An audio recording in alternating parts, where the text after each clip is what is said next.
intolerance, to racial, sexual, and religious chauvinism, to rabid nationalist fervor are beginning not to work. The business of who I am and whether I'm good or bad or achieving or not, all that's learned along the way. Just a ride. And we can change it anytime we want. It's only a choice. No effort, no work, no job, no savings of money. I realized that I had the game wrong. That the game was to find out what I already was.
We were saying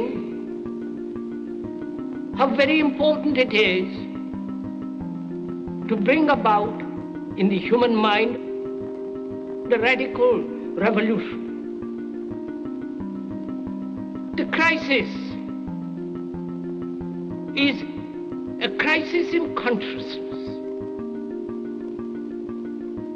a crisis that cannot anymore accept the old norms, the old patterns, the ancient traditions. And considering what the world is now, with all the misery, conflict, destructive brutality, aggression, and so on, man is still as he was. He's still brutal, violent, aggressive, acquisitive, competitive, and he has built a society along these lines.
Society today is composed of a series of institutions.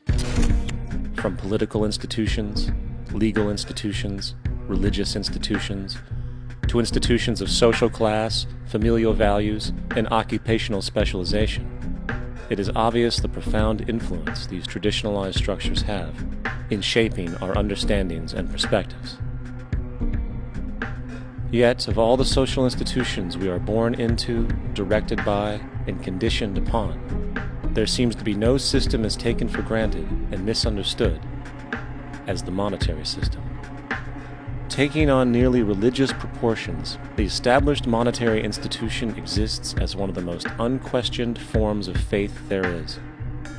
How money is created, the policies by which it is governed, and how it truly affects society are unregistered interests of the great majority of the population.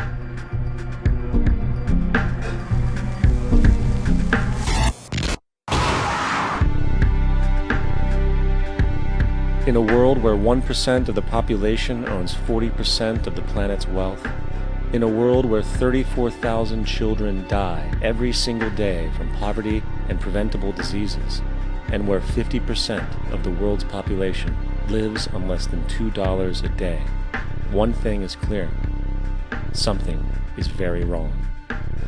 And whether we are aware of it or not, the lifeblood of all of our established institutions, and thus society itself, is money. Therefore, understanding this institution of monetary policy is critical to understanding why our lives are the way they are. Unfortunately, economics is often viewed with confusion and boredom. Endless streams of financial jargon coupled with intimidating mathematics quickly deters people from attempts at understanding it. However, the fact is, the complexity associated with the financial system is a mere mask, designed to conceal one of the most socially paralyzing structures humanity has ever endured.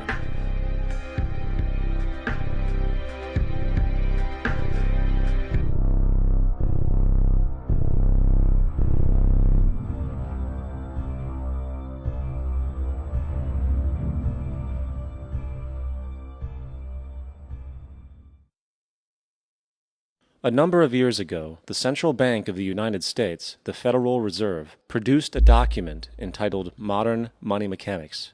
This publication detailed the institutionalized practice of money creation as utilized by the Federal Reserve and the web of global commercial banks it supports. On the opening page, the document states its objective. The purpose of this booklet is to describe the basic process of money creation in a fractional reserve banking system. It then proceeds to describe this fractional reserve process through various banking terminology, a translation of which goes something like this.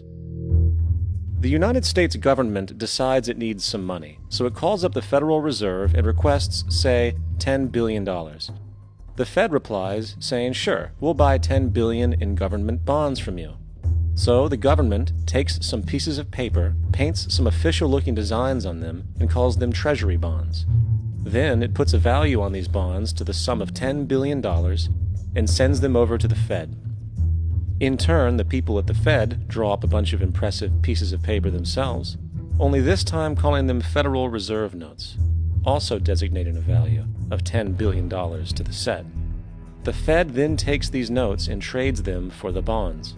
Once this exchange is complete, the government then takes the $10 billion in Federal Reserve notes and deposits it into a bank account. And upon this deposit, the paper notes officially become legal tender money, adding $10 billion to the U.S. money supply. And there it is.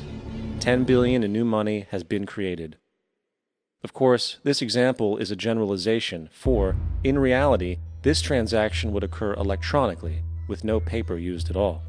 In fact, only 3% of the U.S. money supply exists in physical currency. The other 97% essentially exists in computers alone.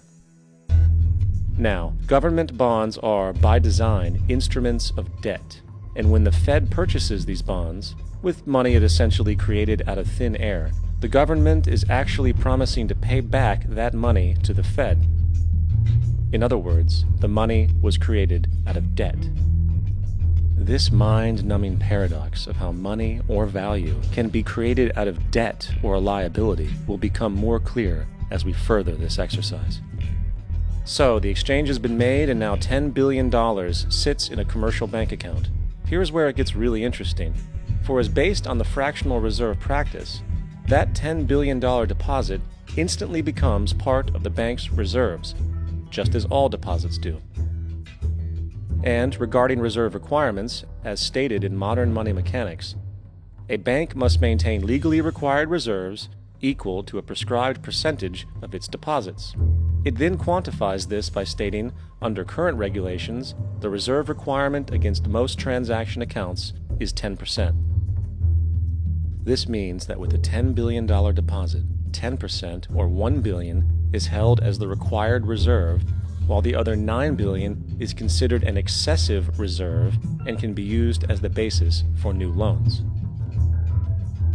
Now, it is logical to assume that this $9 billion is literally coming out of the existing $10 billion deposit. However, this is actually not the case. What really happens is that the $9 billion is simply created out of thin air on top of the existing $10 billion deposit. This is how the money supply is expanded.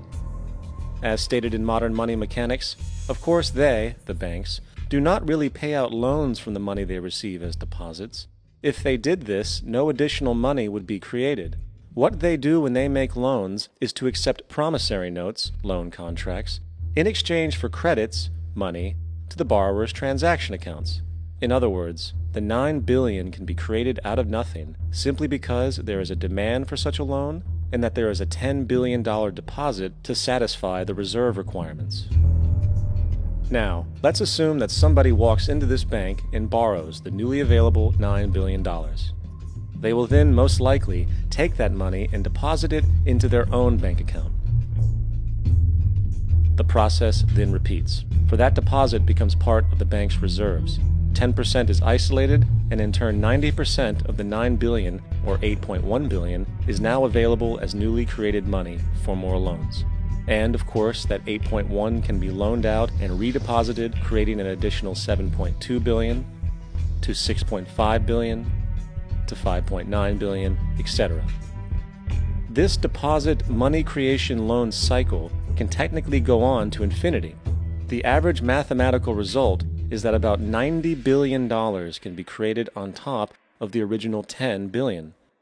In other words, for every deposit that ever occurs in the banking system, about 9 times that amount can be created out of thin air. Money jitters. Ask the obliging Bank of America for a jar of soothing instant money, M-O-N-E-Y, in the form of a convenient personal loan. So, now that we understand how money is created by this fractional reserve banking system, a logical yet elusive question might come to mind. What is actually giving this newly created money value? The answer? The money that already exists. The new money essentially steals value from the existing money supply.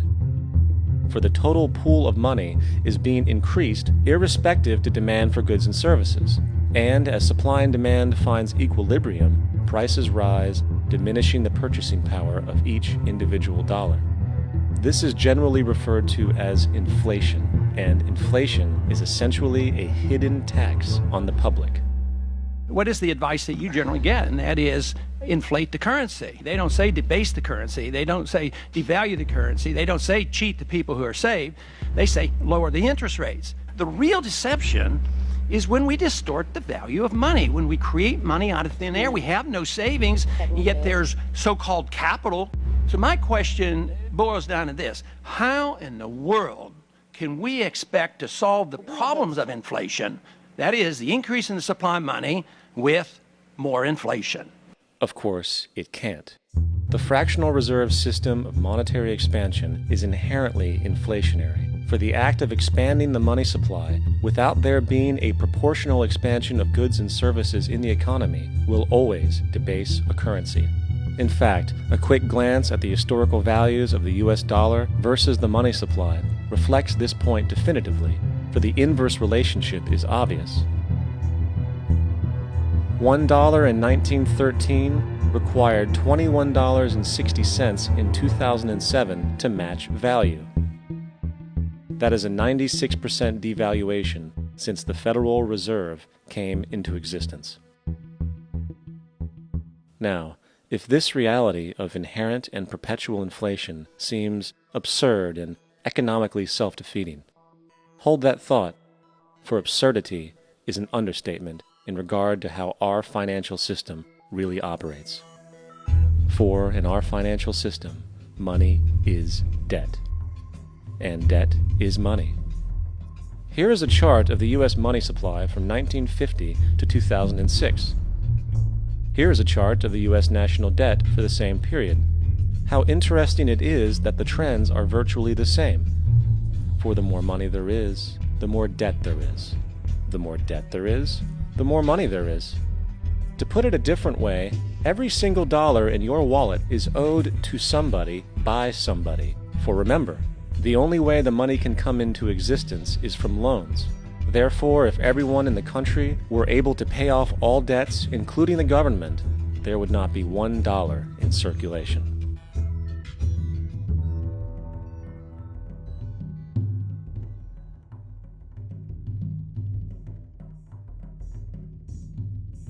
In fact, the last time in American history the national debt was completely paid off was in 1835 after President Andrew Jackson shut down the central bank that preceded the Federal Reserve. In fact, Jackson's entire political platform essentially revolved around his commitment to shut down the central bank, stating at one point, "The bold efforts the present bank has made to control the government are but premonitions of the fate that awaits the American people should they be deluded into a perpetuation of this institution or the establishment of another like it." Unfortunately, his message was short-lived, and the international bankers succeeded to install another central bank in 1913, the Federal Reserve. And as long as this institution exists, perpetual debt is guaranteed. Now, so far we have discussed the reality that money is created out of debt, through loans. These loans are based on a bank's reserves, and reserves are derived from deposits. And through this fractional reserve system, any one deposit can create 9 times its original value, in turn debasing the existing money supply, raising prices in society. And since all this money is created out of debt and circulated randomly through commerce, people become detached from their original debt, and a disequilibrium exists, where people are forced to compete for labor in order to pull enough money out of the money supply to cover their costs of living. As dysfunctional and backwards as all of this might seem, there is still one thing we have omitted from this equation. And it is this element of the structure which reveals the truly fraudulent nature of the system itself: the application of interest. When the government borrows money from the Fed, or when a person borrows money from a bank, it almost always has to be paid back with accrued interest. In other words, almost every single dollar that exists must be eventually returned to a bank with interest paid as well. But if all money is borrowed from the central bank and is expanded by commercial banks through loans, only what would be referred to as the principal is being created in the money supply. So then, where is the money to cover all of the interest that is charged? Nowhere. It doesn't exist. The ramifications of this are staggering, for the amount of money owed back to the banks will always exceed the amount of money that is available in circulation. This is why inflation is a constant in the economy, for new money is always needed to help cover the perpetual deficit built into the system, caused by the need to pay the interest. What this also means is that mathematically, defaults and bankruptcy are literally built into the system, and there will always be poor pockets of society that get the short end of the stick. An analogy would be a game of musical chairs, for once the music stops, somebody is left out to dry. And that's the point. It invariably transfers true wealth from the individual to the banks. For if you are unable to pay for your mortgage, they will take your property. This is particularly enraging when you realize that not only is such a default inevitable due to the fractional reserve practice, but also because of the fact that the money that the bank loaned to you didn't even legally exist in the first place. In 1969, there was a Minnesota court case involving a man named Jerome Daly, who was challenging the foreclosure of his home by the bank which provided the loan to purchase it. His argument was that the mortgage contract required both parties, being he and the bank, each put up a legitimate form of property for the exchange. In legal language, this is called consideration. Mr. Daly explained that the money was, in fact, not the property of the bank, for it was created out of nothing as soon as the loan agreement was signed. Remember what modern money mechanics stated about loans? What they do when they make loans is to accept promissory notes in exchange for credits. Reserves are unchanged by the loan transactions, but deposit credits constitute new additions to the total deposits of the banking system. In other words, the money doesn't come out of their existing assets. the bank is simply inventing it, putting up nothing of its own except for a theoretical liability on paper. As the court case progressed, the bank's president, Mr. Morgan, took the stand, and in the judge's personal memorandum, he recalled that the plaintiff, bank's president, admitted that, in combination with the Federal Reserve Bank, did create the money and credit upon its books by bookkeeping entry. The money and credit first came into existence when they created it. Mr. Morgan admitted that no United States law or statute existed which gave him the right to do this. A lawful consideration must exist and be tendered to support the note. The jury found that there was no lawful consideration, and I agree. He also poetically added, "Only God can create something of value out of nothing." And upon this revelation, the court rejected the bank's claim for foreclosure, and Daly kept his home. The implications of this court decision are immense. For every time you borrow money from a bank, whether it is a mortgage loan or a credit card charge, the money given to you is not only counterfeit, it is an illegitimate form of consideration, and hence voids the contract to repay, for the bank never had the money as property to begin with. Unfortunately, such legal realizations are suppressed and ignored, and the game of perpetual wealth transfer and perpetual debt continues. And this brings us to the ultimate question: why? During the American Civil War, President Lincoln bypassed the high-interest loans offered by the European banks and decided to do what the Founding Fathers advocated, which was to create an independent and inherently debt-free currency. It was called the greenback. Shortly after this measure was taken, an internal document circulated between private British and American banking interests stated, "Slavery is but the owning of labor and carries with it the care of laborers, while the European plan is that capital shall control labor by controlling wages. This can be done by controlling the money. It will not do to allow the greenback, as we cannot control that." The fractional reserve policy perpetrated by the Federal Reserve, which has spread in practice to the great majority of banks in the world, is, in fact, a system of modern slavery. Think about it. Money is created out of debt. And what do people do when they are in debt? They submit to employment to pay it off. But if money can only be created out of loans, how can society ever be debt-free? It can't. And that's the point. And it is the fear of losing assets coupled with the struggle to keep up with the perpetual debt and inflation inherent in the system, compounded by the inescapable scarcity within the money supply itself, created by the interest that can never be repaid, that keeps the wage slave in line, running on the hamster wheel with millions of others, in effect powering an empire that truly benefits only the elite at the top of the pyramid. For, at the end of the day, who are you really working for? The banks. Money is created in a bank and invariably ends up in a bank. They are the true masters, along with the corporations and governments they support. Physical slavery requires people to be housed and fed. Economic slavery requires people to feed and house themselves. It is one of the most ingenious scams for social manipulation ever created, and at its core, it is an invisible war against the population. Debt is the weapon used to conquer and enslave societies, and interest is its prime ammunition. And as the majority walks around oblivious to this reality, the banks, in collusion with governments and corporations, continue to perfect and expand their tactics of economic warfare, spawning new bases, such as the World Bank and International Monetary Fund, while also inventing a new type of soldier, the birth of the economic hitman.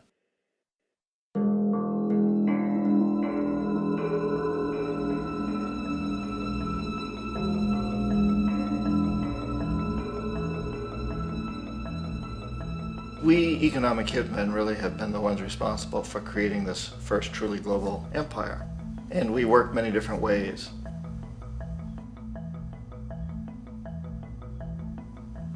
But perhaps the most common is that we will identify a country that has resources our corporations covet, like oil, and then arrange a huge loan to that country from the World Bank or one of its sister organizations.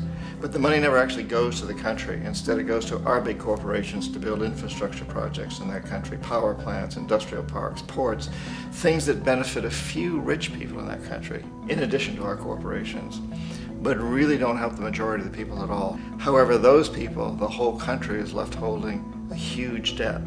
It's such a big debt they can't repay it, and that's part of the plan, that they can't repay it. And so at some point, we economic hitmen go back to them and say, listen, you owe us a lot of money, can't pay your debts, so sell your oil real cheap to our oil companies. Allow us to build a military base in your country, or send troops in support of ours to someplace in the world like Iraq, or vote with us on the next UN vote. To have their electric utility company privatized and their water and sewage system privatized and sold to U.S. corporations or other multinational corporations. So there was that whole mushrooming thing, and it's so typical of the way the IMF and the World Bank work, that you put a country in debt, it's such a big debt it can't pay it, and then you offer to refinance that debt and pay even more interest.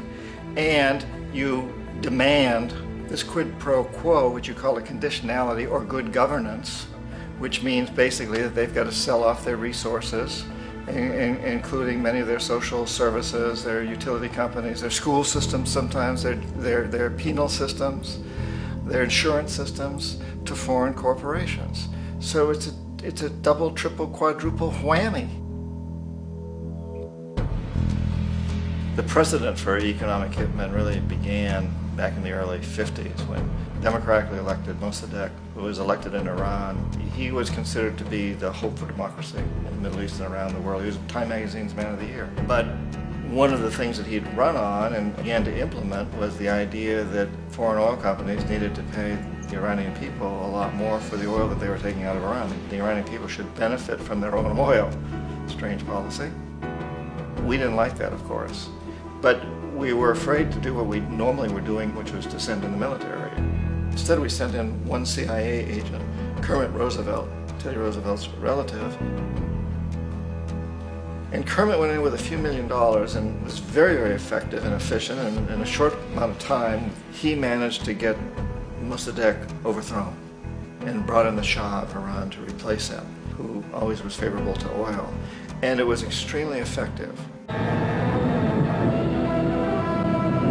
Bombs overflow Tehran.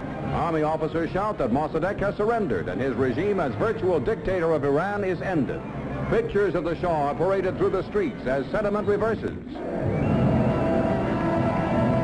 The Shah is welcomed home. So back here in the United States, in Washington, people looked around and said, wow, that was easy and cheap. So this established a whole new way of manipulating countries, of creating empire. The only problem with Roosevelt was that he was a card-carrying CIA agent, and had he been caught, the ramifications could have been pretty serious.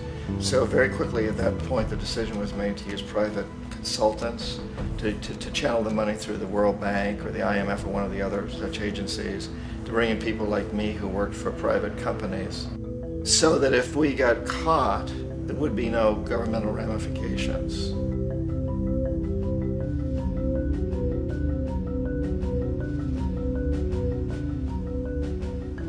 When Arbenz became president of Guatemala, the country was very much under the thumbs of United Fruit Company, the big international corporations. And Arbenz ran on this ticket that says, you know, we want to get the land back to the people. And once he took power, he was implementing policies that would do exactly that, give land rights back to the people. United Fruit didn't like that very much.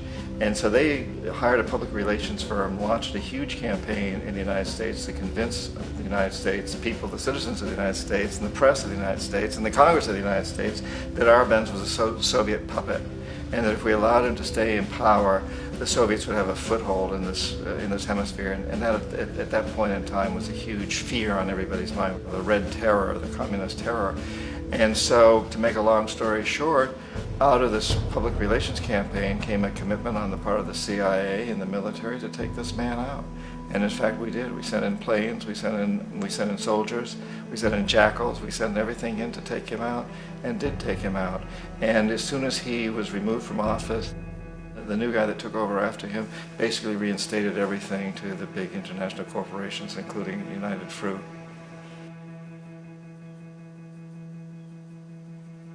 Ecuador for many, many years had been ruled by pro-US dictators, often relatively brutal. Then it was decided that they were going to have a truly democratic election. Jaime Roldos ran for office. And his main goal, he said, as president would be to make sure that Ecuador's resources were used to help the people. And he won, overwhelming, by more votes than anybody had ever won anything in Ecuador. And he began to implement these policies to make sure that the profits from oil went to help the people. Well, we didn't like that in the United States. I was sent down as one of several economic hitmen to change Roldos, to corrupt him, to bring him around, to let him know, okay, you can get very rich, you and your family, if you play our game, but if you continue to try to keep these policies you've promised, you're going to go. He wouldn't listen. He was assassinated. As soon as the plane crashed, the whole area was cordoned off. The only people allowed in were U.S. military from a nearby base and some of the Ecuadorian military. When an investigation was launched, two of the key witnesses died in car accidents before they had a chance to testify. A lot of very, very strange things that went on around the assassination of Jaime Roldos.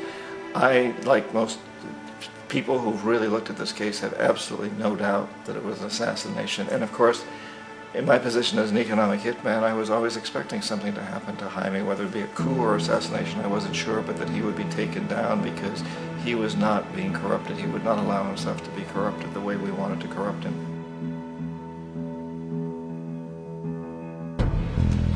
Omar Torrijos, president of Panama, was, one of my favorite people. I really, really liked him. He was very charismatic. He was a guy who really wanted to help his country. And when I tried to bribe him or corrupt him, he said, look, John, he called me Juanito. He said, look, Juanito, I don't need the money. What I really need is for my country to be treated fairly. I need for the United States to repay the debts that you owe my people for all the destruction you've done here. I need to be in a position where I can help other Latin American countries win their independence and be free of this terrible presence from the north that you people are exploiting us so badly. I need to have the Panama Canal back in the hands of the Panamanian people. That's what I want. And so, leave me alone. Don't try to bribe me. It was 1981, and in May, Jaime Roldos was assassinated. And Omar was very aware of this. Torrijos got his family together and he said, I'm probably next, but it's okay because I've done what I came here to do. I've renegotiated the canal. The canal will now be in our hands. He just finished negotiating the treaty with Jimmy Carter.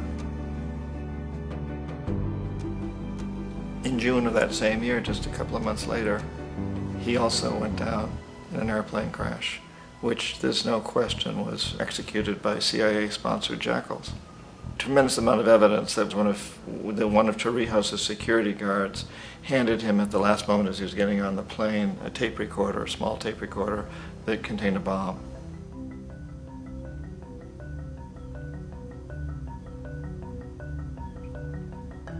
It is interesting to me how this system has continued pretty much the same way for years and years and years, except the economic hitmen have got better and better and better.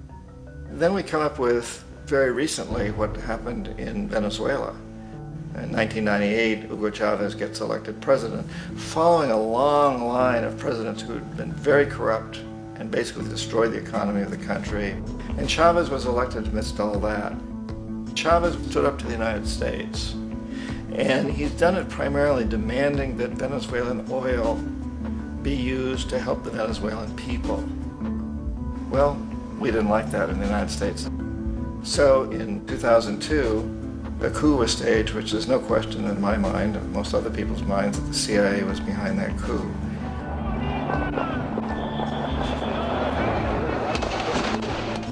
The way that that coup was fomented was very reflective of what Kermit Roosevelt had done in Iran, of paying people to go out into the streets to riot, to protest, to say this Chavez is very unpopular. You know, if you can get a few thousand people to do that, television can make it look like it's the whole country, and things start to mushroom. Except in the case of Chavez, he was smart enough, and the people were so strongly behind him that they overcame it, which was a phenomenal moment in the history of Latin America.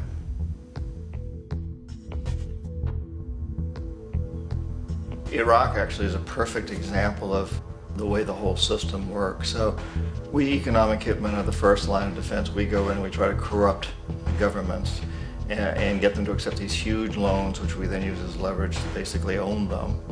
If we fail, as I failed in Panama with Omar Torrijos and in Ecuador with Jaime Roldos, men who refused to be corrupted, then the second line of defense is we send in the jackals. And the jackals either overthrow governments or they assassinate. And once that happens and a new government comes in, boy, it's going to toe the line because the new president knows what will happen if he doesn't. In the case of Iraq, both of those things failed. Economic hitmen were not able to get through to Saddam Hussein. We tried very hard. We tried to get him to accept a deal very similar to what the House of Saud had accepted in Saudi Arabia, but he wouldn't accept it. And so the jackals went in to take him out. They couldn't do it. His security was very good. After all, he had one time worked for the CIA. He'd been hired to assassinate a former president of Iraq and failed, but he knew the system.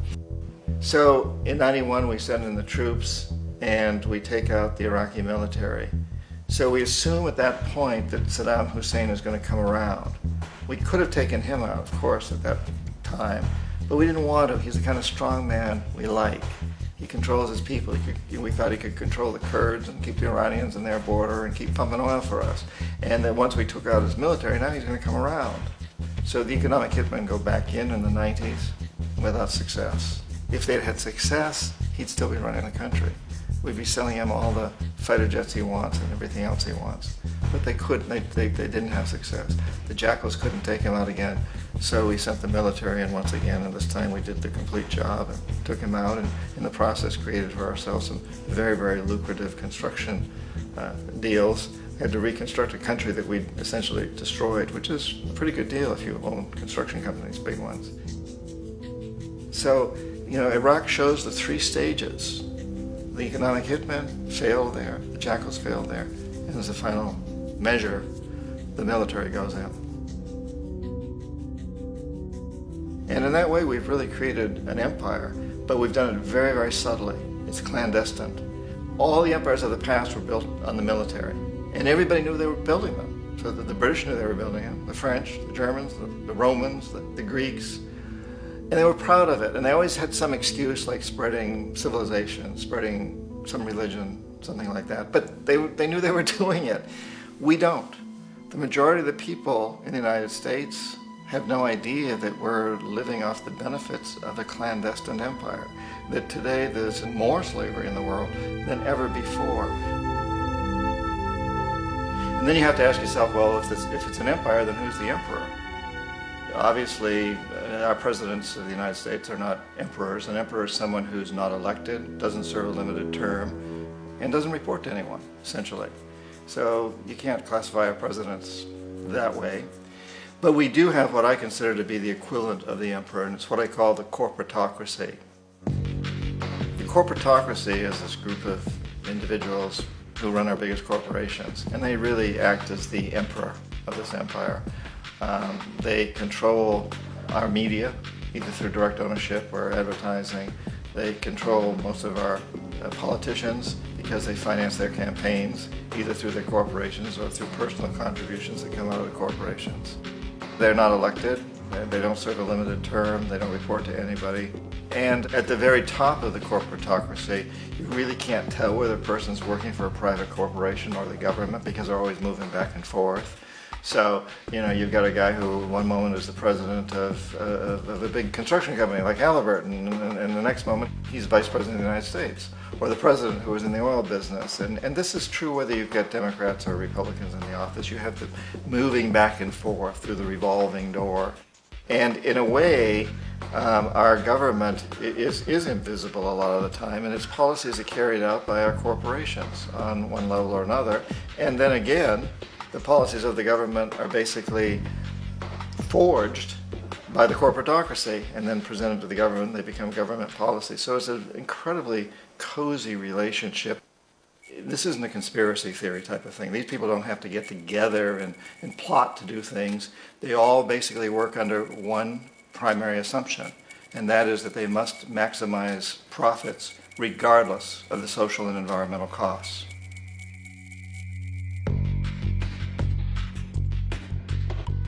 This process of manipulation by the corporatocracy through the use of debt, bribery, and political overthrow is called globalization. Just as the Federal Reserve keeps the American public in a position of indentured servitude through perpetual debt, inflation, and interest, the World Bank and IMF serve this role on a global scale. The basic scam is simple. Put a country in debt either by its own indiscretion or through corrupting the leader of that country, then impose conditionalities or structural adjustment policies, often consisting of the following. Currency devaluation. When the value of a currency drops, so does everything valued in it. This makes indigenous resources available to predator countries at a fraction of their worth. Large funding cuts for social programs. These usually include education and healthcare, compromising the well-being and integrity of the society, leaving the public vulnerable to exploitation. Privatization of state-owned enterprises.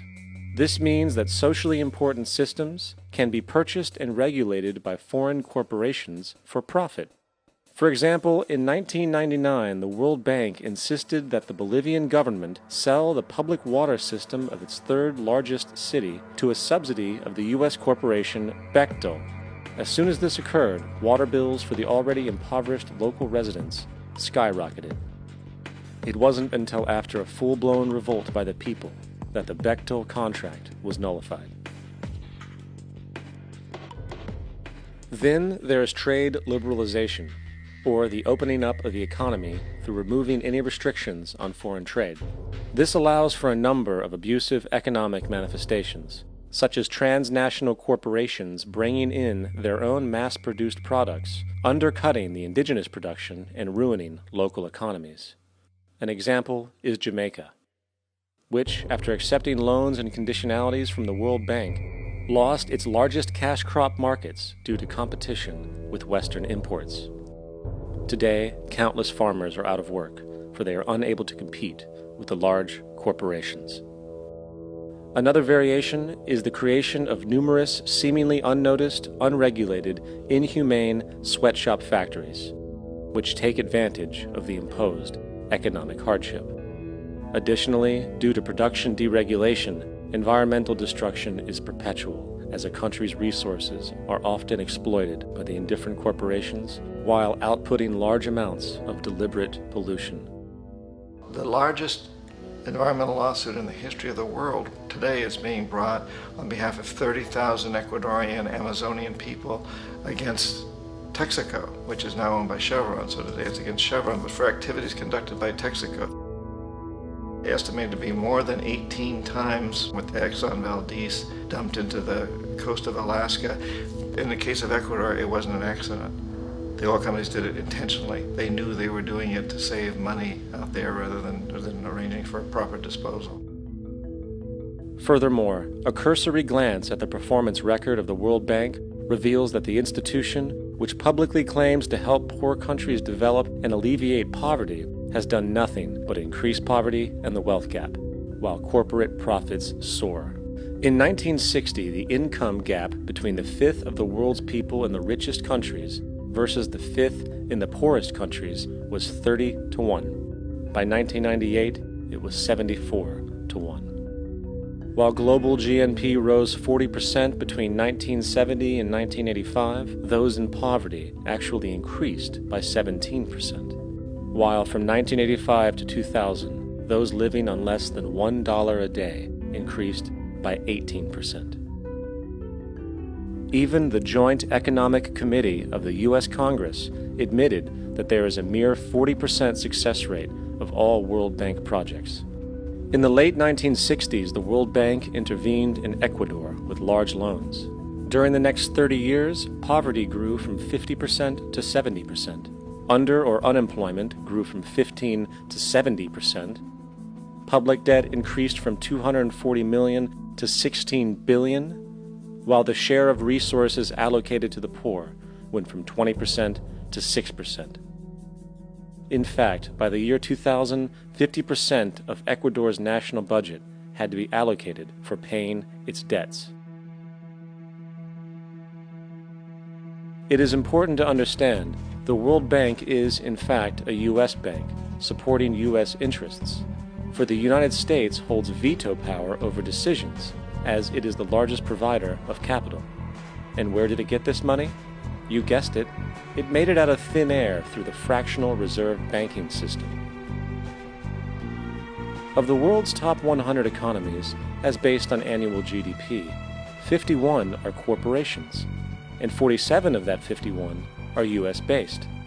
Walmart, General Motors, and Exxon are more economically powerful than Saudi Arabia, Poland, Norway, South Africa, Finland, Indonesia, and many others. And, as protective trade barriers are broken down, currencies tossed together and manipulated in floating markets, and state economies overturned in favor of open competition and global capitalism, the empire expands. You get up on your little 21-inch screen and howl about America and democracy. There is no America. There is no democracy. There is only IBM and ITT and AT&T and DuPont, Dow, Union Carbide, and Exxon. Those are the nations of the world today. What do you think the Russians talk about in their councils of state? Karl Marx? They get out their linear programming charts, statistical decision theories, Minimax solutions, and compute the price-cost probabilities of their transactions and investments, just like we do. We no longer live in a world of nations and ideologies, Mr. Beale. The world is a college of corporations, inexorably determined by the immutable bylaws of business. The world is a business, Mr. Beale.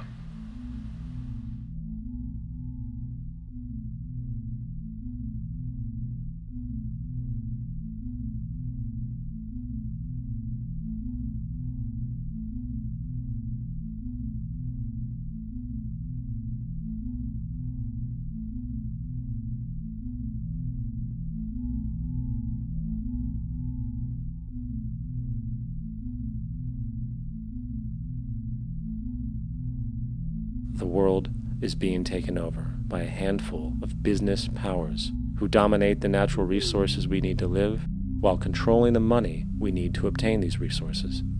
The end result will be world monopoly, based not on human life, but financial and corporate power.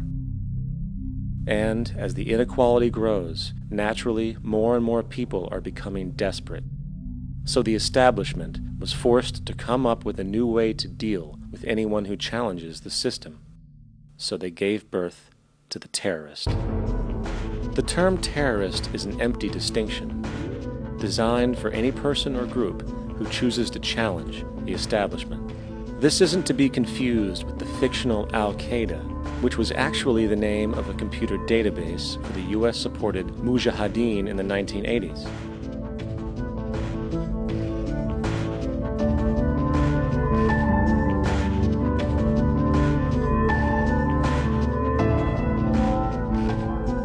In 2007, the Department of Defense received $161.8 billion for the so-called global war on terrorism. According to the National Counterterrorism Center, in 2004, roughly 2,000 people were killed internationally due to supposed terrorist acts. Of that number, 70 were American. Using this number as a general average, which is extremely generous, it is interesting to note that twice as many people die from peanut allergies a year than from terrorist acts. Concurrently, the leading cause of death in America is coronary heart disease, killing roughly 450,000 each year. And in 2007, the government's allocation of funds for research on this issue was about $3 billion. This means that the U.S. government in 2007 spent 54 times the amount for preventing terrorism than it spent for preventing a disease which kills 6,600 times more people annually than terrorism does. Yet, as the name terrorism and Al-Qaeda are arbitrarily stamped on every news report relating to any action taken against U.S. interests, the myth grows wider. In mid-2008, the U.S. Attorney General actually proposed that the U.S. Congress officially declare war against the fantasy. Not to mention, as of July 2008, there are now over 1 million people currently on the U.S. terrorist watch list. These so-called counterterrorism measures, of course, have nothing to do with social protection, and everything to do with preserving the establishment amongst the growing anti-American sentiment both domestically and internationally, which is legitimately founded on the greed-based corporate empire expansion that is exploiting the world. The true terrorists of our world do not meet at the docks at midnight or scream Allah Akbar before some violent action. The true terrorists of our world wear $5,000 suits and work in the highest positions of finance, government, and business. So, what do? How do we stop a system of greed and corruption that has so much power and momentum?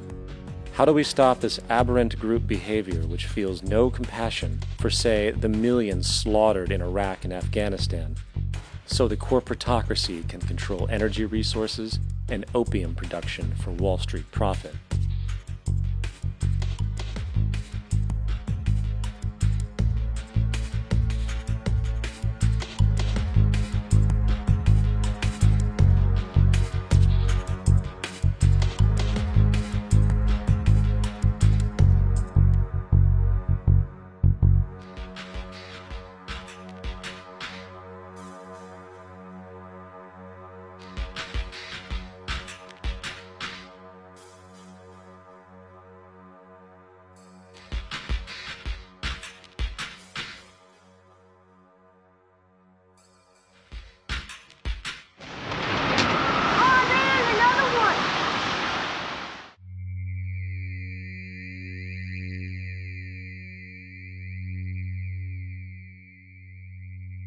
How do we stop a system of greed and corruption that condemns poor populations to sweatshop slavery for the benefit of Madison Avenue? Or that engineers false flag terror attacks for the sake of manipulation? Or that generates built-in modes of social operation which are inherently exploitative? Or that systematically reduces civil liberties and violates human rights in order to protect itself from its own shortcomings? How do we deal with the numerous covert institutions, such as the Council on Foreign Relations, the Trilateral Commission, and the Bilderberg Group, and other undemocratically elected groups which, behind closed doors, collude to control the political, financial, social, and environmental elements of our lives? In order to find the answer, we must first find the true underlying cause.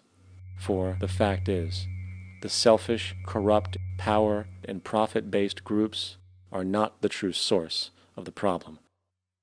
They are symptoms.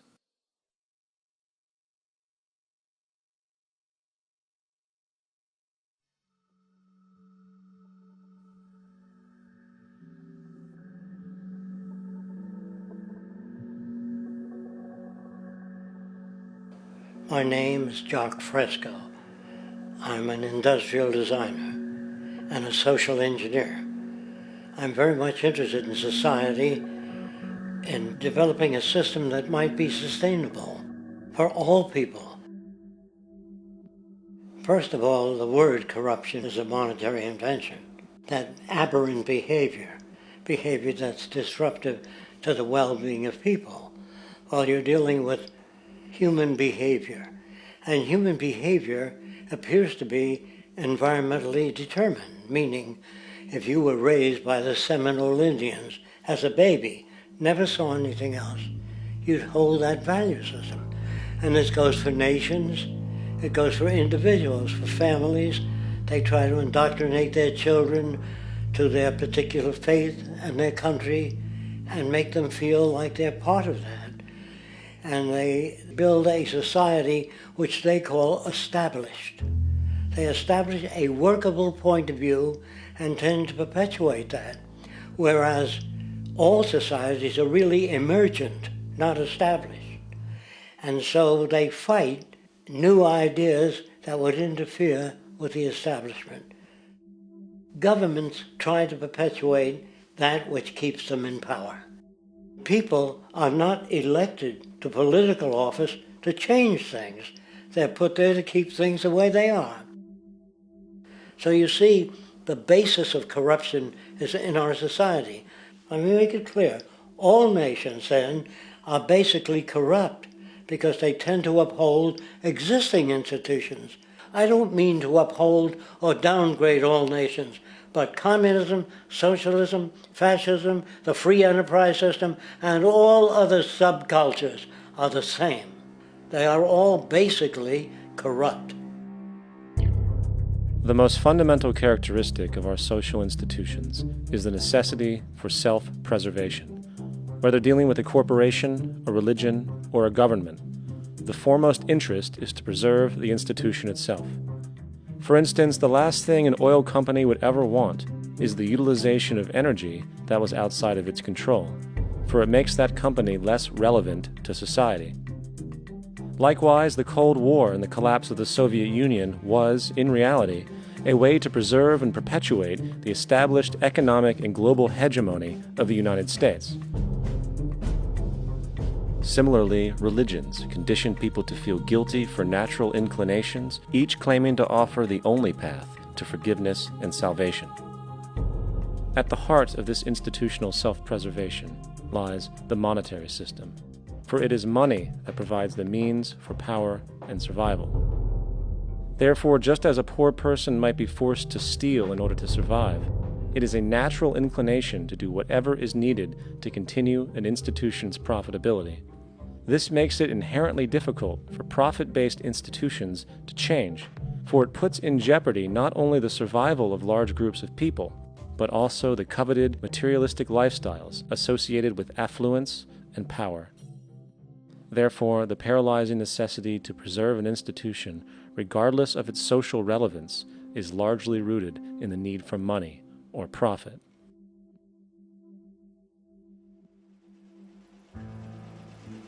What's in it for me is why people think. And so if a man makes money selling a certain product, naturally he's going to fight the existence of another product that may threaten his institution. Therefore, people cannot be fair, and people do not trust each other. A guy will come over to you and say, I got just the house you're looking for. He's a salesman. When a doctor says, I think your kidney has to come out, I don't know if he's trying to pay off a yacht or whether my kidney has to come out. It's hard in a monetary system to trust people. If you came into my store and I said, this lamp that I've got is pretty good, but the lamp next door is much better, I wouldn't be in business very long. It wouldn't work. If I were ethical, it wouldn't work. So when you say industry cares for people, that's not true. They can't afford to be ethical. So your system is not designed to serve the well-being of people. If you still don't understand that, there would be no outsourcing of jobs if they cared about people. Industry does not care. They only hire people because it hasn't been automated yet. So don't talk about decency and ethics. We cannot afford it and remain in business.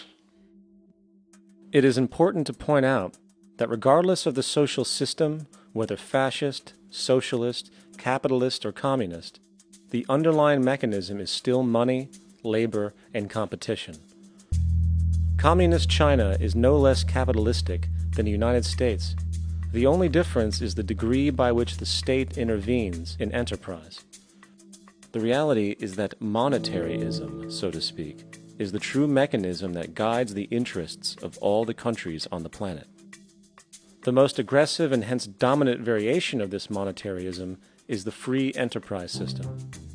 The fundamental perspective, as put forth by early free market economists like Adam Smith, is that self-interest in competition leads to social prosperity, as the act of competition creates incentive, which motivates people to persevere. However, what isn't talked about is how a competition-based economy invariably leads to strategic corruption, power and wealth consolidation, social stratification, technological paralysis, labor abuse, and, ultimately, a covert form of government dictatorship by the rich elite.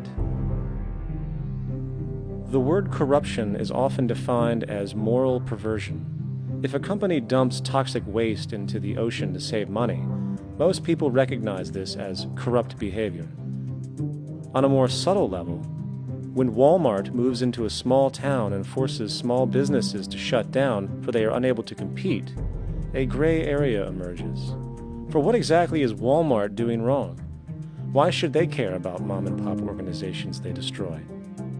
Yet, even more subtly, when a person gets fired from their job because a new machine has been created which can do the work for less money, people tend to just accept that as the way it is, not seeing the inherent corrupt inhumanity of such an action.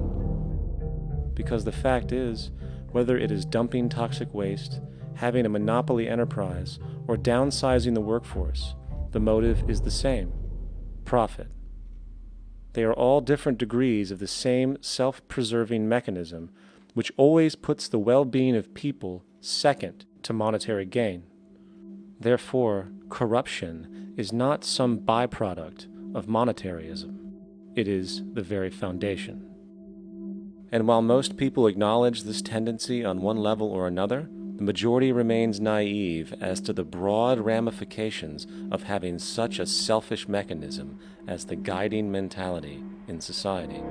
Internal documents show that after this company positively, absolutely knew that they had a medication that was infected with the AIDS virus, they took the product off the market in the U.S. and then they dumped it in France, Europe, Asia, and Latin America. The U.S. government allowed it to happen. The FDA allowed this to happen. And now the government is completely looking the other way. Thousands of innocent hemophiliacs have died from the AIDS virus. This company knew absolutely that it was infected with AIDS.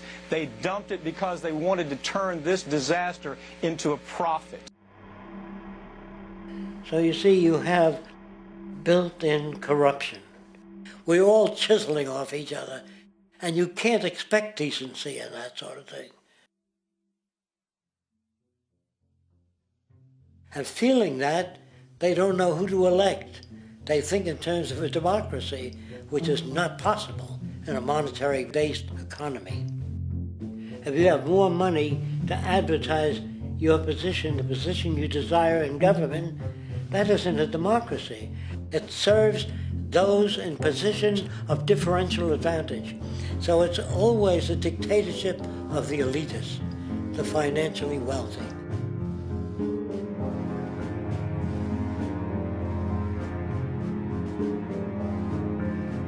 It is an interesting observation to note how seemingly unknown personalities magically appear on the scene as presidential candidates. Then, before you know it, somehow you are left to choose from a small group of extremely wealthy people who suspiciously have the same broad social view. Obviously, it's a joke.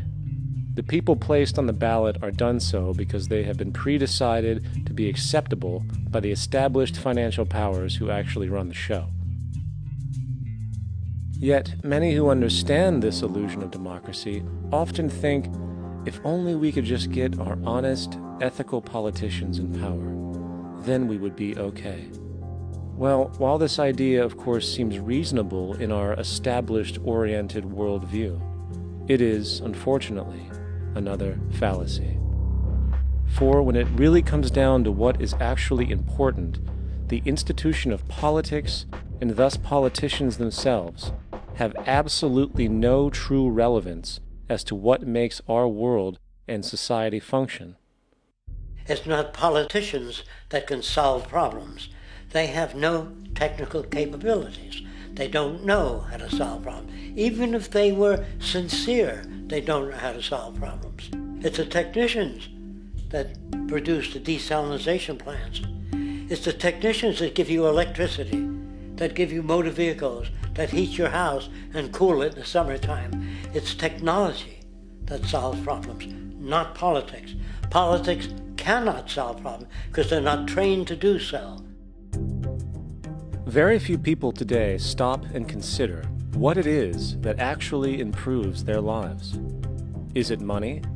Obviously not. One cannot eat money or stuff money into their car to get it to run. Is it politics? All politicians can do is create laws, establish budgets, and declare war. Is it religion? Of course not. Religion creates nothing except intangible emotional solace for those who require it. The true gift that we as human beings have, which has been solely responsible for everything that has improved our lives, is technology. What is technology? Technology is a pencil which allows one to solidify ideas on paper for communication. Technology is an automobile which allows one to travel faster than feet would allow. Technology is a pair of eyeglasses which enables sight for those who need it. Applied technology itself is merely an extension of human attributes which reduces human effort, freeing humans from a particular chore or problem. Imagine what your life would be like today without a telephone, or an oven, or a computer, or an airplane. Everything in your home which you take for granted, from a doorbell, to a table, to a dishwasher, is technology generated from the creative, scientific ingenuity of human technicians, not money, politics, or religion. These are false institutions. And writing your congressman is fantastic. They tell you to write your congressman if you want something done. The men in Washington should be at the forefront of technology, the forefront of human studies, the forefront of crime, all the factors that shape human behavior. You don't have to write your congressman. What kind of people are they that are appointed to do that job? The future will have great difficulty. And the question that's raised by politicians is, how much will a project cost? The question is not, how much will it cost? Do we have the resources? And we have the resources today to house everyone, build hospitals all over the world, build schools all over the world, the finest equipment and labs for teaching and doing medical research. So you see, we have all that, but we're in a monetary system. And in a monetary system, there's profit. And what is the fundamental mechanism that drives the profit system besides self-interest? What is it exactly that maintains that competitive edge at its core? Is it high efficiency and sustainability? No, that isn't part of their design. Nothing produced in our profit-based society is even remotely sustainable or efficient. If it was, there wouldn't be a multi-million-dollar-a-year service industry for automobiles, nor would the average lifespan for most electronics be less than 3 months before they're obsolete. Is it abundance? Absolutely not. Abundance, as based on the laws of supply and demand, is actually a negative thing. If a diamond company finds 10 times the usual amount of diamonds during their mining, it means the supply of diamonds has increased, which means the cost and profit per diamond drops. The fact is, efficiency, sustainability, and abundance are enemies of profit. To put it into a word, it is the mechanism of scarcity that increases profits. What is scarcity? Based on keeping products valuable. Slowing up production on oil raises the price. Maintaining scarcity of diamonds keeps the price high. They burn diamonds at the Kimberley diamond mines. They're made of carbon. That keeps the price up. So then, what does it mean for society when scarcity, either produced naturally or through manipulation, is a beneficial condition for industry. It means that sustainability and abundance will never ever occur in a profit system, for it simply goes against the very nature of the structure. Therefore, it is impossible to have a world without war or poverty. It is impossible to continually advance technology to its most efficient and productive states. And, most dramatically, it is impossible to expect human beings to behave in truly ethical or decent ways.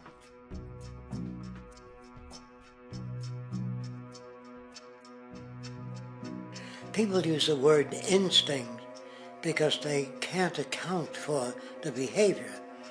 They sit back and they evaluate with their lack of knowledge, and they say things like, humans are built a certain way, greed is a natural thing, as though they've worked for years on it, and it's no more natural than wearing clothing. What we want to do is to eliminate the causes of the problems, eliminate the processes that produce greed and bigotry and prejudice and people taking advantage of one another and elitism, eliminating the need for prisons and welfare.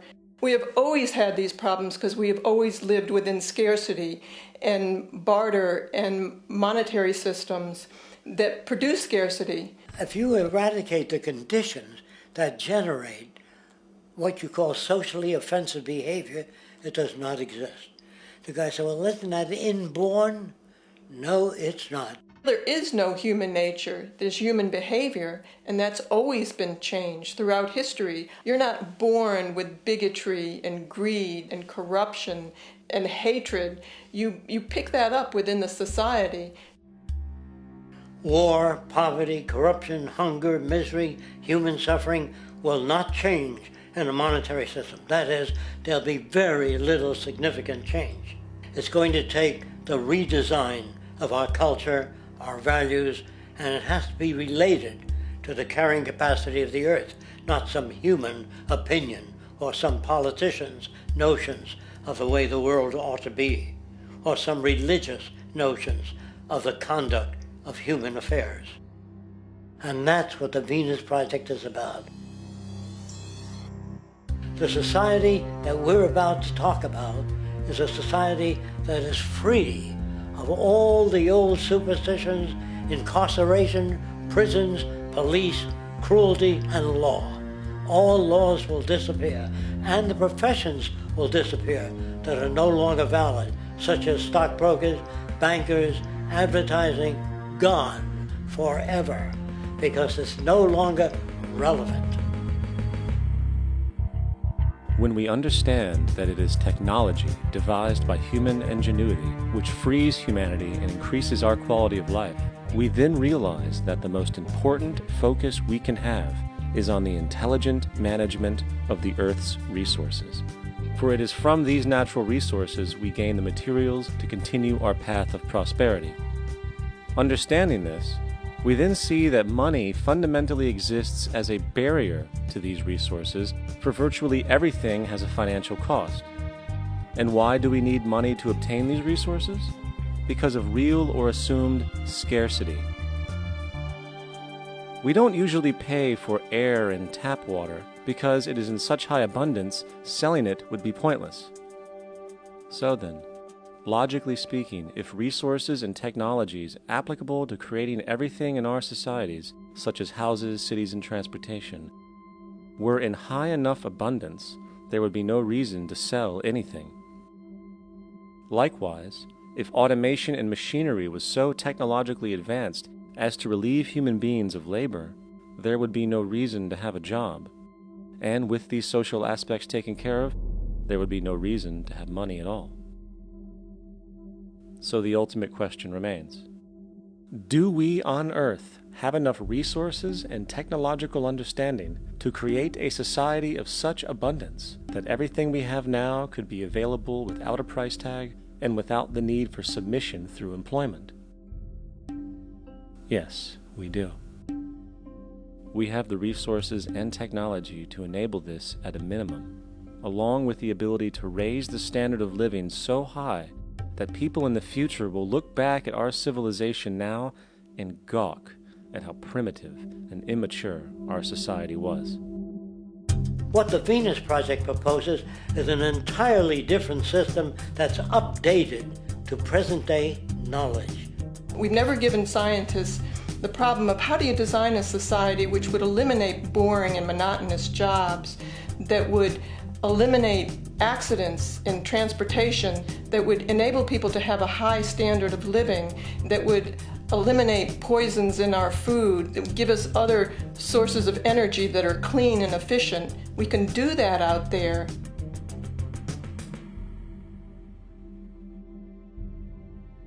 The major difference between a resource-based economy and a monetary system is that a resource-based economy is really concerned with people and their well-being, where a monetary system has become so distorted that the concerns of the people are really secondary, if they're there at all. The products that are turned out are for how much money you can get. If there is a problem in society and you can't earn money from solving that problem, then it won't be done. The resource-based economy is really not close to anything that's been tried. And with all our technology today, we can create abundance. It could be used to improve everyone's lifestyle. Abundance all over the world if we use our technology wisely and maintain the environment. It's a very different system, and it's very hard to talk about because the public is not that well enough informed as to the state of technology.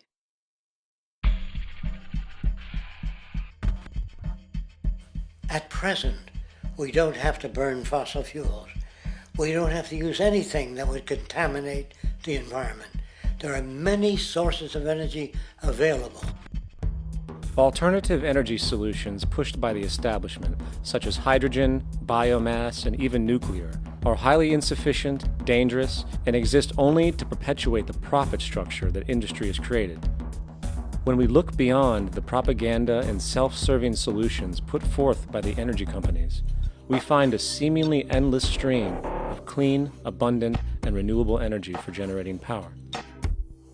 Solar and wind energy are well known to the public, but the true potential of these mediums remains unexpressed. Solar energy, derived from the sun, has such abundance that 1 hour of light at high noon contains more energy than what the entire world consumes in a year. If we could capture 0.01% of this energy, the world would never have to use oil, gas, or anything else. The question then is not availability, but the technology to harness it. And there are many advanced mediums today which could accomplish just that, if they were not hindered by the need to compete for market share with the established energy power structures. Then there's wind energy. Wind energy has long been denounced as weak, and due to being location-driven, impractical. This is simply not true. The U.S. Department of Energy admitted in 2007 that if wind was fully harvested in just 3 of America's 50 states, it could power the entire nation. And then there are the rather unknown mediums of tidal and wave power. Tidal power is derived from tidal shifts in the ocean. Installing turbines which capture this movement generates energy. In the United Kingdom, 42 sites are currently noted as available, forecasting that 34% of all the UK's energy could come from tidal power alone. Wave power, which extracts energy from the surface motions of the ocean, is estimated to have a global potential of up to 80,000 terawatt-hours a year. This means 50% of the entire planet's energy usage could be produced from this medium alone. Now, it is important to point out that tidal, wave, solar, and wind power requires virtually no preliminary energy to harness, unlike coal, oil, gas, biomass, hydrogen, and all the others. In combination, these 4 mediums alone, if efficiently harnessed through technology, could power the world forever. That being said, there happens to be another form of clean, renewable energy which trumps them all: geothermal power. Geothermal energy utilizes what is called heat mining, which, through a simple process using water, is able to generate massive amounts of clean energy. In 2006, an MIT report on geothermal energy found that 13,000 zettajoules of power are currently available in the Earth, with the possibility of 2,000 zettajoules being easily tappable with improved technology. The total energy consumption of all the countries on the planet is about half of a zettajoule a year. This means about 4,000 years of planetary power could be harnessed in this medium alone. And when we understand that the Earth's heat generation is constantly renewed, this energy is really limitless and could be used forever. These energy sources are only a few of the clean, renewable mediums available, and as time goes on, we will find more. The grand realization is that we have total energy abundance without the need for pollution, traditional conservation, or in fact, a price tag. And what about transportation? The prevailing means of transportation in our societies is by automobile and aircraft, both of which predominantly need fossil fuels to run. In the case of the automobile, the battery technology needed to power an electric car that can go over 100 miles an hour for over 200 miles on one charge exists, and has existed for many years. However, due to battery patents controlled by the oil industry, which limits their availability to maintain market share, coupled with political pressure from the energy industry, the accessibility and affordability of this technology is limited. There is absolutely no reason other than pure, corrupt profit interest that every single vehicle in the world cannot be electric and utterly clean, with zero need for gasoline. As far as airplanes, it is time we realize that this means of travel is inefficient, cumbersome, slow, and causes far too much pollution. This is a maglev train. It uses magnets for propulsion. It is fully suspended by a magnetic field and requires less than 2% of the energy used for plane travel. The train has no wheels, so nothing can wear out. The current maximum speed of versions of this technology, as used in Japan, is 361 miles per hour.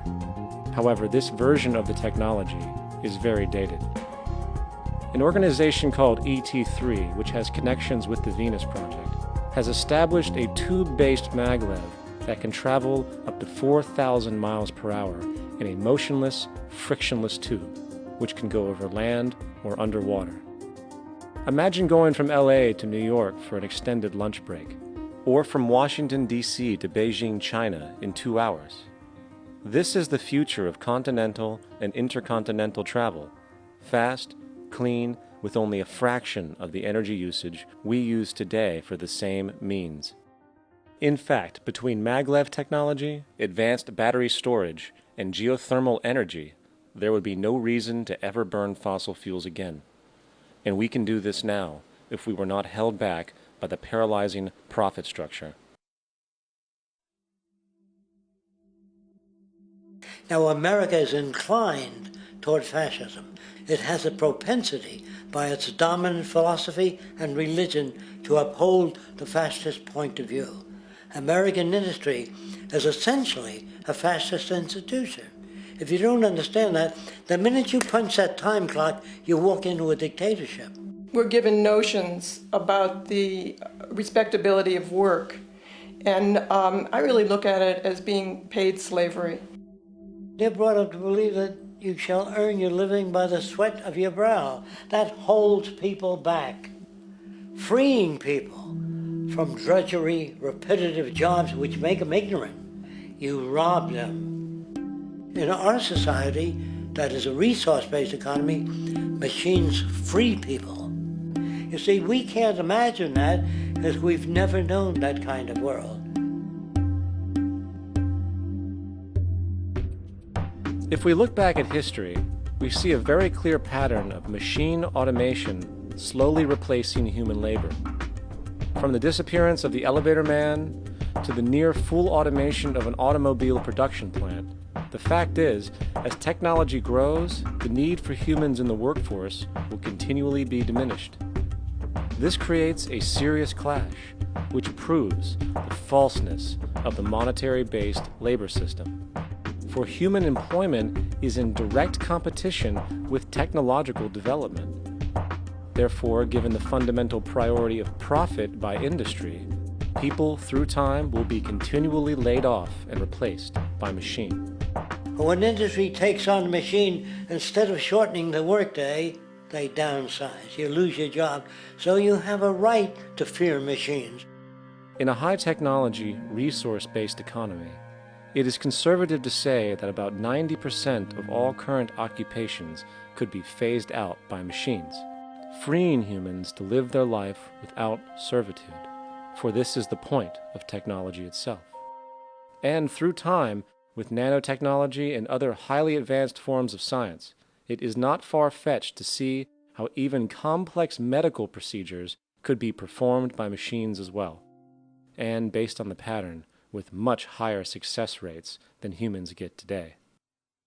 The path is clear, but our monetary-based structure, which requires labor for income, blocks this progress, for humans need jobs in order to survive.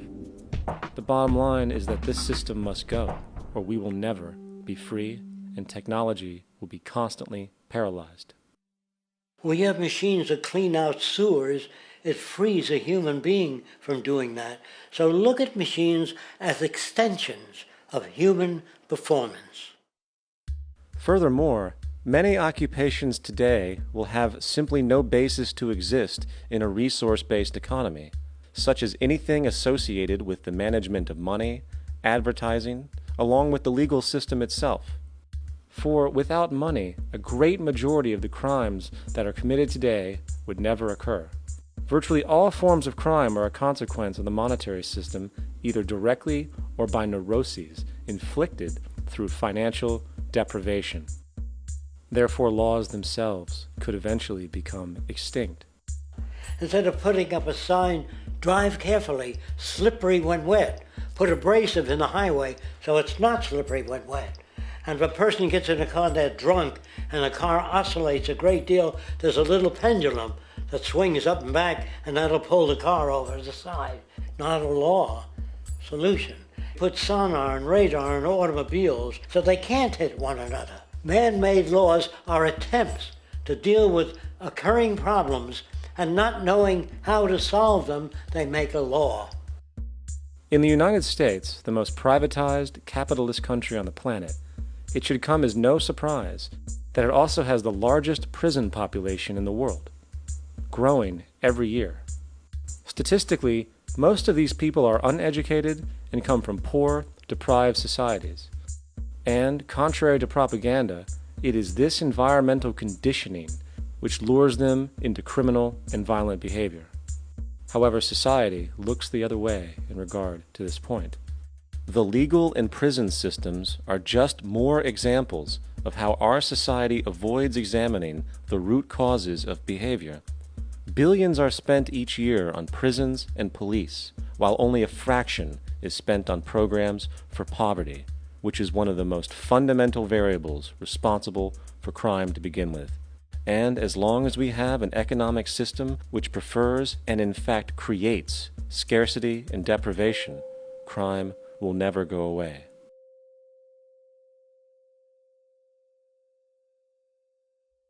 If people have access to the necessities of life without servitude, debt, barter, trade, they behave very differently.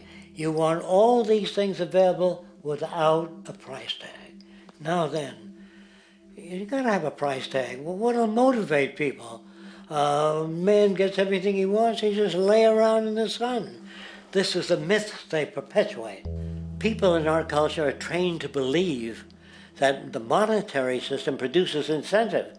If they have access to things, why should they want to do anything? They will lose their incentive. That's what you're taught to support the monetary system. When you take money out of the scenario, there would be different incentives, very different incentives. When people have access to the necessities of life, their incentives change. What about the moon and the stars? New incentives arise. If you make a painting that you will enjoy giving it to other people, not selling it.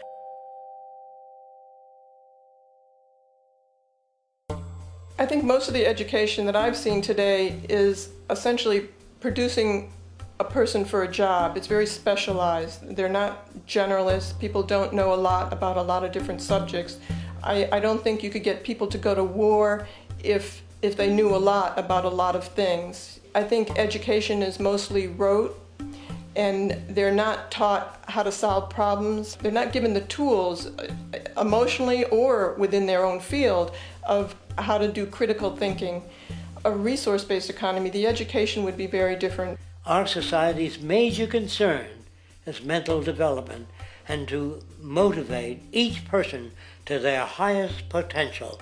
Because our philosophy is the smarter people are, the richer the world, because everybody becomes a contributor.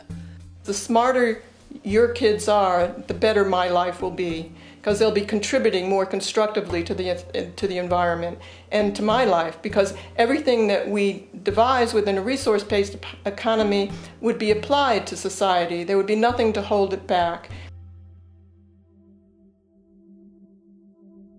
Patriotism, weapons, armies, navies, all that is a sign that we're not civilized yet.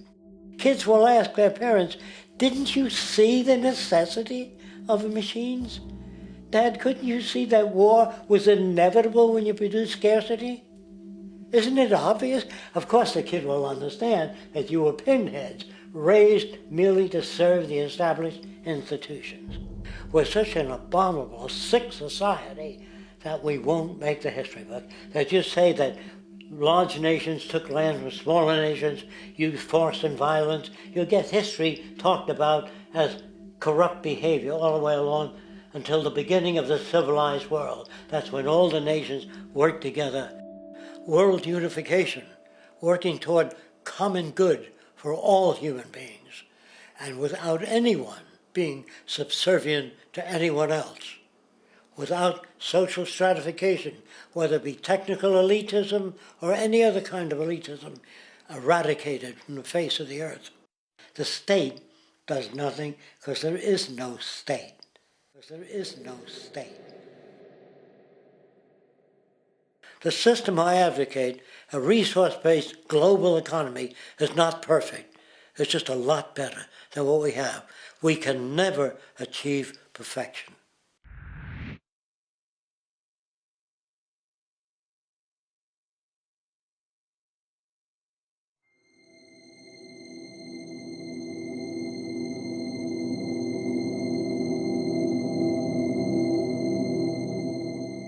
The social values of our society, which has manifested in perpetual warfare, corruption, oppressive laws, social stratification, irrelevant superstitions, environmental destruction, and a despotic, socially indifferent, profit-oriented ruling class, is fundamentally the result of a collective ignorance of two of the most basic insights humans can have about reality: the emergent and symbiotic aspects of natural law.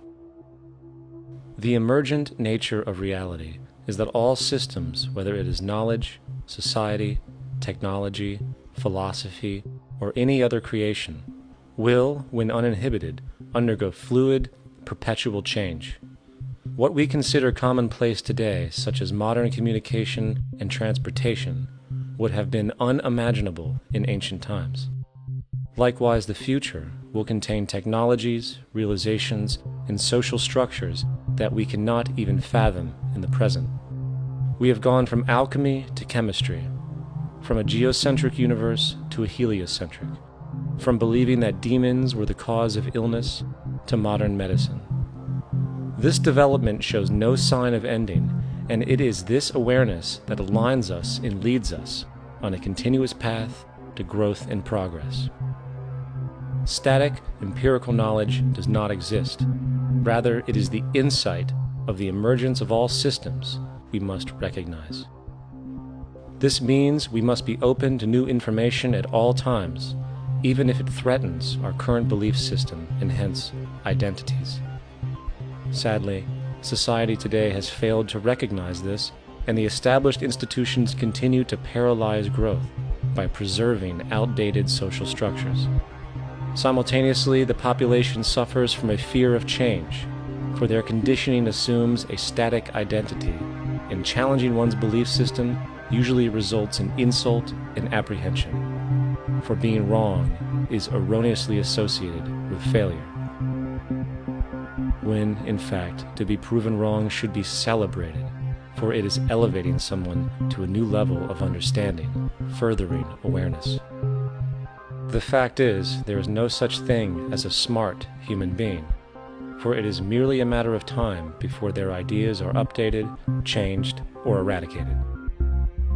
And this tendency to blindly hold on to a belief system, sheltering it from new, possibly transforming information, is nothing less than a form of intellectual materialism. The monetary system perpetuates this materialism not only by its self-preserving structures, but also through the countless number of people who have been conditioned into blindly and thoughtlessly upholding these structures, therefore becoming self-appointed guardians of the status quo. Sheep, which no longer need a sheepdog to control them, for they control each other by ostracizing those who step out of the norm. This tendency to resist change and uphold existing institutions for the sake of identity, comfort, power, and profit is completely unsustainable and will only produce further imbalance, fragmentation, distortion, and invariably, destruction. It's time to change. From hunters and gatherers to the agricultural revolution to the industrial revolution, the pattern is clear. It is time for a new social system which reflects the understandings we have today. The monetary system is a product of a period of time where scarcity was a reality. Now, with the age of technology, it is no longer relevant to society. Gone with the aberrant behavior it manifests. Likewise, dominant worldviews, such as theistic religion, operate with the same social irrelevancy. Islam, Christianity, Judaism, Hinduism, and all of the others exist as barriers to personal and social growth, for each group perpetuates a closed worldview, and this finite understanding that they acknowledge is simply not possible in an emergent universe. Yet, religion has succeeded in shutting down the awareness of this emergence by instilling the psychological distortion of faith upon its followers, where logic and new information is rejected in favor of traditionalized, outdated beliefs. The concept of God is really a method of accounting for the nature of things. In the early days, people didn't know enough about how things formed, how nature worked, so they invented their own little stories. And they made God in their own image. A guy that gets angry. When people don't behave right, he creates floods and earthquakes. They say it's an act of God. A cursory glance at the suppressed history of religion reveals that even the foundational myths themselves are emergent culminations, developed through influence over time. For example, a cardinal doctrine of the Christian faith is the death and resurrection of Christ. This notion is so important that the Bible itself states, "And if Christ be not risen, then is our preaching vain, and your faith is also vain."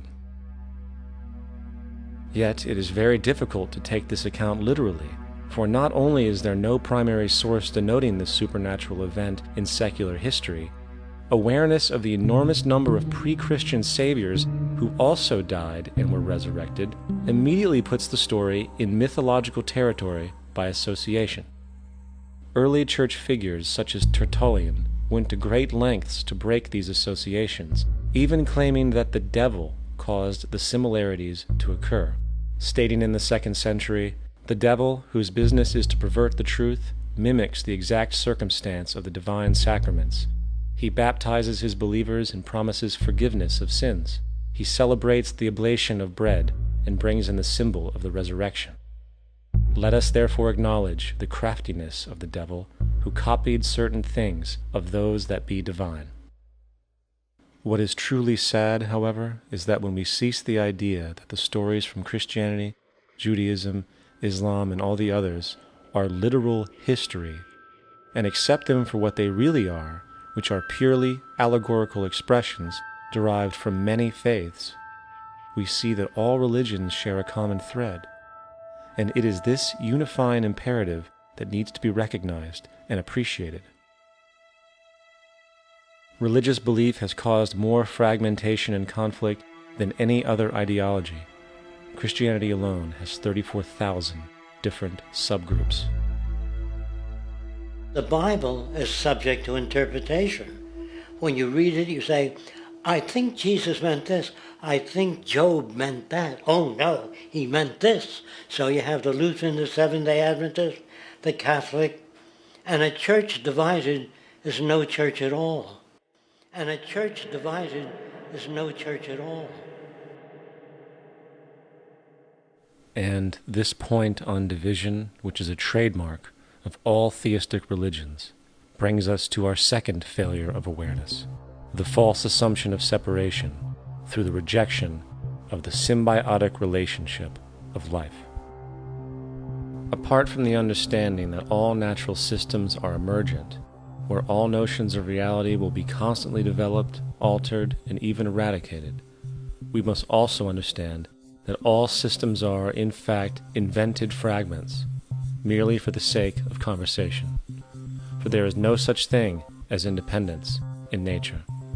The whole of nature is a unified system of interdependent variables, each a cause and a reaction, existing only as a concentrated whole. You don't see the plug connected to the environment, so it looks like we're free, wandering around. Take the oxygen away, we all die immediately. Take plant life away, we die. And without the sun, all the plants die. So we are connected. We really must take into account the totality. This isn't just a human experience on this planet. This is a total experience. And we know we can't survive without plants and animals. We know we can't survive without the four elements, you know. And so when are we going to really start taking that into account? That's what it is to be successful. Success depends on how well we relate to everything around us. I'm very aware of the fact that my grandson cannot possibly hope to inherit a sustainable, peaceful, stable, socially just world unless every child today growing up in Ethiopia, in Indonesia, in Bolivia, in Palestine, in Israel also has that same expectation. You got to take care of the whole community or you're going to have serious problems.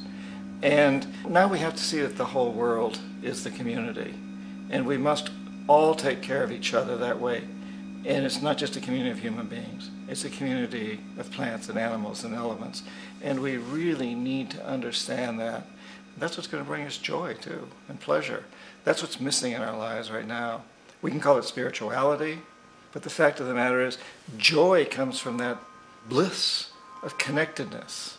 That's our God spirit. That's that side of ourselves that really feels it. And you can feel it deep inside you. It's this amazing, wonderful feeling. And you know it when you get it. You don't get it from money. You get it from connection. Now, if that isn't a hazard to this country, how are we going to keep building nuclear weapons? You know what I mean? What's going to happen to the arms industry when we realize we're all one?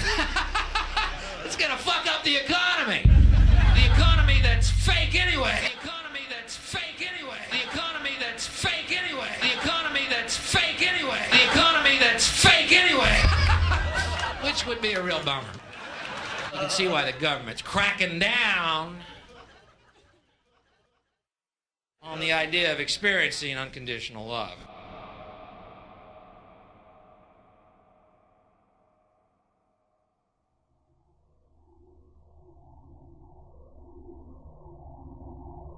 Once we understand that the integrity of our personal existences are completely dependent on the integrity of everything else in our world, we have truly understood the meaning of unconditional love. For love is extensionality, and seeing everything as you and you as everything can have no conditionalities. For, in fact, we are all everything at once. If it's true that we're all from the center of a star, every atom in each of us from the center of a star, then we're all the same thing. Even a Coke machine or a cigarette butt in the street in Buffalo is made out of atoms that came from a star. They've all been recycled thousands of times, as have you and I. And therefore, it's only me out there. So what is there to be afraid of? What is there that needs solace-seeking? Nothing. There's nothing to be afraid of because it's all us.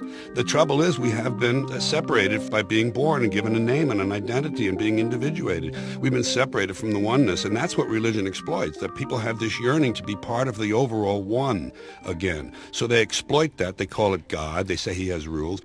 And I think it's cruel. I think you can do it absent religion.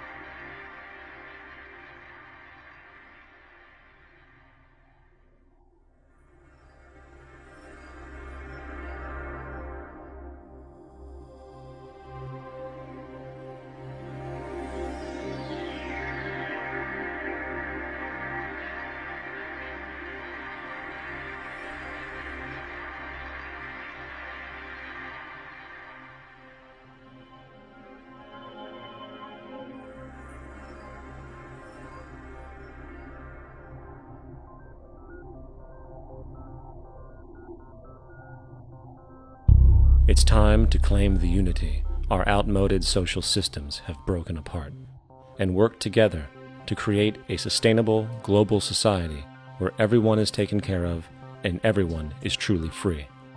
Your personal beliefs, whatever they may be, are meaningless when it comes to the necessities of life. Every human being is born naked, needing warmth, food, water, shelter. Everything else is auxiliary. Therefore, the most important issue at hand is the intelligent management of the Earth's resources. This can never be accomplished in a monetary system, for the pursuit of profit is the pursuit of self-interest, and therefore imbalance is inherent. Simultaneously, politicians are useless, for our true problems in life are technical, not political. Furthermore, ideologies that separate humanity, such as religion, need strong reflection in the community in regard to its value, purpose, and social relevancy. Hopefully, through time, religion will lose its materialism and basis in superstition and move into the useful field of philosophy. The fact is, society today is backwards, with politicians constantly talking about protection and security rather than creation, unity, and progress. The U.S. alone now spends about $500 billion annually on defense. That is enough to send every high school senior in America to a four-year college.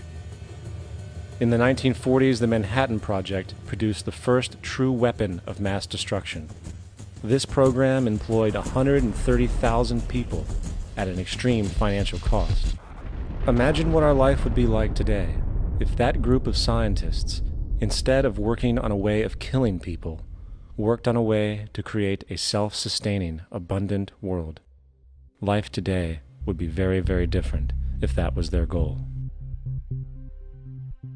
Instead of weapons of mass destruction, it is time to unleash something much more powerful. Weapons of mass creation. Our true divinity is in our ability to create, and armed with the understanding of the symbiotic connections of life, while being guided by the emergent nature of reality, there is nothing we cannot do or accomplish. Of course, we face strong barriers in the form of established power structures that refuse to change. At the heart of these structures is the monetary system. As explained earlier, the fractional reserve policy is a form of slavery through debt, where it is literally impossible for society to be free. In turn, free market capitalism in the form of free trade uses debt to imprison the world and manipulate countries into subservience to a handful of large business and political powers. Apart from these obvious amoralities, the system itself is based on competition, which immediately destroys the possibility of large-scale collaborations for the common good, hence paralyzing any attempt at true global sustainability. These financial and corporate structures are now obsolete, and they must be outgrown. Of course, we cannot be naive enough to think that the business and financial elite are going to subscribe to this idea, for they will lose power and control. Therefore, peaceful yet highly strategic action must be taken. The most powerful course of action is simple. We have to alter our behavior to force the power structure to the will of the people. We must stop supporting the system. The only way the establishment will change is by our refusal to participate, while continuously acknowledging its endless flaws and corruptions. They're not going to give up the monetary system because of our designs of what we recommend. The system has to fail, and people have to lose confidence in their elected leaders. That will be a major turning point if the Venus Project is offered as a possible alternative. If not, I fear the consequences. The trends now indicate that our country is going bankrupt. The probability is our country will move toward a military dictatorship to prevent riots and complete social breakdown. Once the U.S. breaks down, all the other cultures will undergo similar things. As of now, the world financial system is on the brink of collapse due to its own shortcomings. The Comptroller of Currency stated in 2003 that the interest on the U.S. national debt will not be affordable in less than 10 years. This theoretically means total bankruptcy for the U.S. economy, and its implications for the world are immense. In turn, the fractional reserve-based monetary system is reaching its theoretical limits of expansion, and the banking failures you are seeing are just the beginning. This is why inflation is skyrocketing, all debt is at record levels, and the government and Fed are hemorrhaging new money to bail out the corrupt system. For the only way to keep the banks going is by making more money. The only way to make more money is to create more debt and inflation. It is simply a matter of time before the tables turn, and there is no one willing to take new loans, while defaults grow, as people are unable to afford their current loans. Then the expansion of money will stop, and contraction will begin on a scale never before seen, ending a century-long pyramid scheme. This has already begun. Therefore, we need to expose this financial failure for what it is, using this weakness to our advantage. Here are some suggestions. Expose the banking fraud. Citibank, JP Morgan Chase, and Bank of America are the most powerful controllers within the corrupt Federal Reserve System. It's time to boycott these institutions. If you have a bank account or a credit card with any of them, move your money to another bank. If you have a mortgage, refinance with another bank. If you own their stock, sell it. If you work for them, quit. This gesture will express contempt for the true powers behind the private banking cartel known as the Federal Reserve, and create awareness about the fraud of the banking system itself. 2. Turn off the TV news.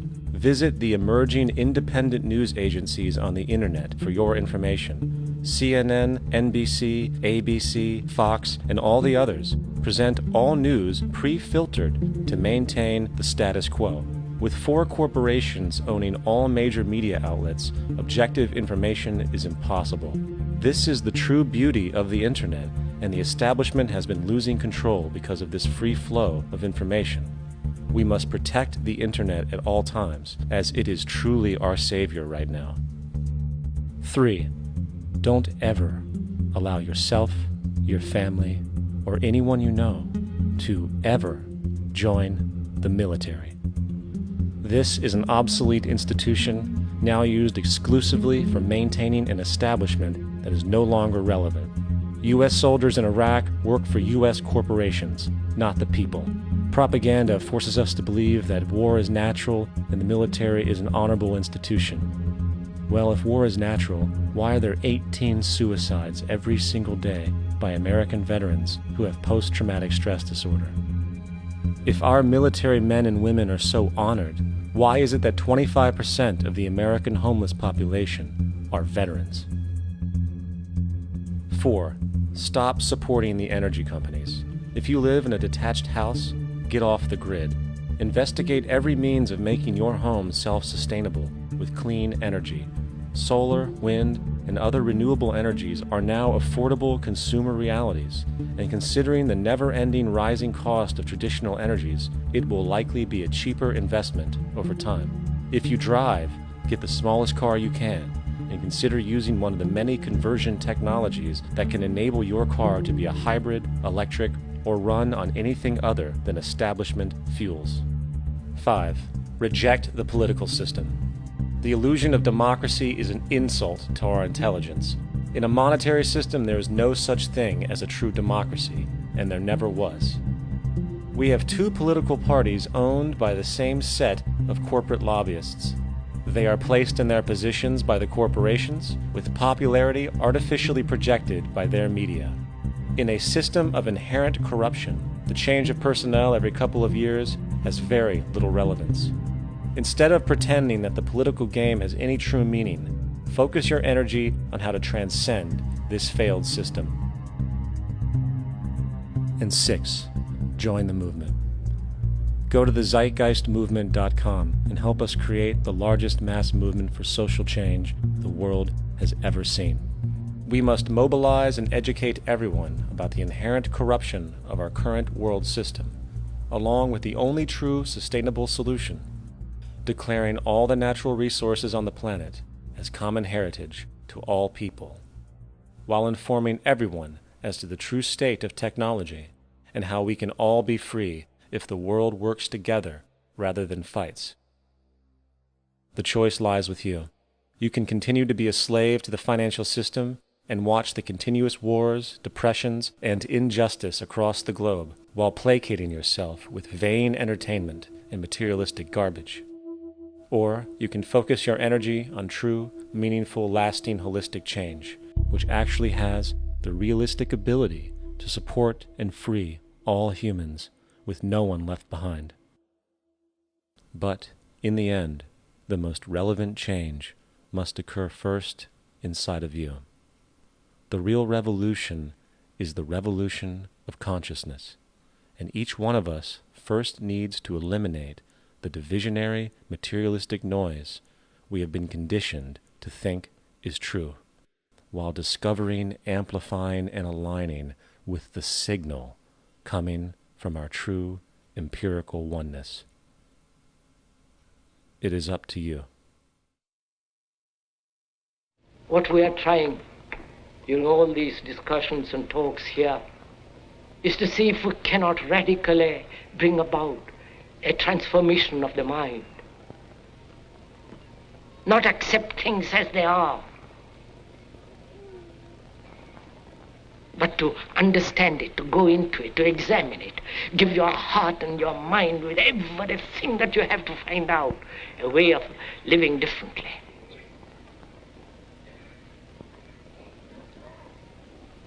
But that depends on you and not somebody else. Because in this there is no teacher, no pupil, there is no leader, there is no guru, there is no master, no savior. You yourself are the teacher and the pupil, you are the master, you are the guru, you are the leader. You are everything. And to understand is to transform what is.